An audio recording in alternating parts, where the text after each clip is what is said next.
ایرانی قومی سلامتی کونسل کے سربراہ محسن رضائی نے انکشاف کیا کہ ثالثیوں نے آبنۂ ہرمز کو دوبارہ کھولنے کے لیے شرائط مانگی ہے، جس کی فہرست تیار کی جا رہی ہے۔ ان شرائط میں خطے میں جاری جنگ کا خاتمہ بھی شامل ہے۔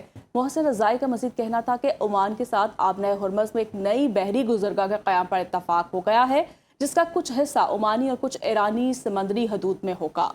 انہوں نے واضح کیا کہ اگر امریکہ نے ایرانی شرائط تسلیم کر لیں تو بحری جہاز اس مخصوص راستے سے ہرمز عبور کر سکیں گے۔ ایک سوال کے جواب میں انہوں نے ٹرمپ کے بیٹے کو قتل کرنے کی ایرانی سازش کے الزامات کو یکسر مسترد کرتے ہوئے جھوٹ قرار دیا۔ قطری وزیراعظم اور وزیر خارجہ شیخ محمد بن عبد الرحمن آل ثانی نے ایران کا ہم دورہ کیا۔ تہران میں انہوں نے ایرانی صدر مسعود پزشکیان، اسپیکر پارلیمنٹ محمد باقر کالیباف اور سپریم نیشنل سیکیورٹی کونسل کے سیکریٹری محسن رضائی سے تفصیلی ملاقاتیں کی۔ قطری وزارت خارجہ کے مطابق ان ملاقاتوں میں خطے میں امن، مذاکرات کی ماحول اور مجوزہ عبوری فریم ورک پر تبادلہ خیال کیا گیا۔ عرب میڈیا کے مطابق بات چیت میں آبنۂ ہرمز سے بارودی سرنگیں صاف کرنے کے مشترکہ منصوبے کو معاہدے میں شامل کرنے پر غور کیا گیا۔ قطری وزیراعظم نے پڑوسی ممالک کی خود مختاری جہاز رانی کی آزادی کو اور سفارتکاری کے ذریعے کشیدگی کم کرنے کی اہمیت پر زور دیا، جس پر ایرانی حکام نے قطر کی مصالحتی کوششوں کا شکریہ ادا کیا۔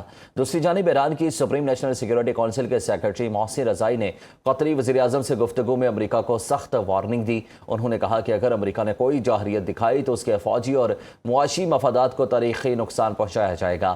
انہوں نے واضح کیا کہ ایران کو امریکہ پر بالکل اعتماد نہیں، کیونکہ واشنگٹن ماضی میں کئی بار سفارتکاری میں دھوکہ دے چکا ہے۔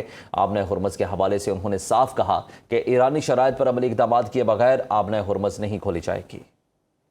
امریکی صدر ڈونلڈ ٹرمپ کا کہنا ہے کہ امریکہ ایران سے مذاکرات نہیں کر رہا، اقتصادی دباؤ پر توجہ مرکوز ہے، ایرانی قیادت سے ملاقات کا خواہاں نہیں۔ ٹرمپ نے ایران کے ساتھ کاروبار کرنے والے ممالک کو بھی ممکنہ امریکی کارروائی کی دھمکی دی ہے۔ امریکی صدر نے کہا کہ روس نے آبنۂ ہرمز کے معاملے میں کافی اچھا رویہ اختیار کیا۔ اوول آفس میں گفتگو کرتے ہوئے ٹرمپ نے دعویٰ کیا کہ ایران اپنے فوجیوں کی تنخواہیں ادا نہیں کر رہا اور گہری مشکلات میں ہے۔ انہوں نے مزید کہا کہ امریکہ صورتحال پر قابو رکھے ہوئے ہے اور ایران کے خلاف اپنی ناکہ بندی جاری رکھے ہوئے ہے۔ امریکی صدر ڈونلڈ ٹرمپ کا کہنا ہے کہ امریکہ ایران سے مذاکرات نہیں کر رہا، اقتصادی دباؤ پر توجہ مرکوز ہے، ایرانی قیادت سے ملاقات کا خواہاں نہیں۔ ٹرمپ نے ایران کے ساتھ کاروبار کرنے والے ممالک کو بھی ممکنہ امریکی کارروائی کی دھمکی دی ہے۔ امریکی صدر نے کہا کہ روس نے آبنۂ ہرمز کے معاملے میں کافی اچھا رویہ اختیار کیا۔ اوول آفس میں گفتگو کرتے ہوئے ٹرمپ نے دعویٰ کیا کہ ایران اپنے فوجیوں کی تنخواہیں ادا نہیں کر رہا اور گہری مشکلات میں ہے۔ انہوں نے مزید کہا کہ امریکہ صورتحال پر قابو رکھے ہوئے ہے اور ایران کے خلاف اپنی ناکہ بندی جاری رکھے ہوئے ہے۔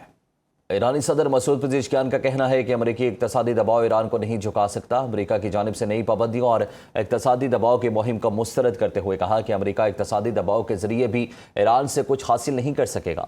ایرانی صدر نے کہا کہ امریکہ جنگ کے دوران بھی اپنے مقاصد حاصل نہیں کر سکا اور اب اقتصادی دباؤ سے بھی کچھ حاصل نہیں ہوگا۔ ایرانی صدر مسعود پزشکیان کا کہنا ہے کہ امریکی اقتصادی دباؤ ایران کو نہیں جھکا سکتا۔ امریکہ کی جانب سے نئی پابندیوں اور اقتصادی دباؤ کی مہم کو مسترد کرتے ہوئے کہا کہ امریکہ اقتصادی دباؤ کے ذریعے بھی ایران سے کچھ حاصل نہیں کر سکے گا۔ ایرانی صدر نے کہا کہ امریکہ جنگ کے دوران بھی اپنے مقاصد حاصل نہیں کر سکا اور اب اقتصادی دباؤ سے بھی کچھ حاصل نہیں ہوگا۔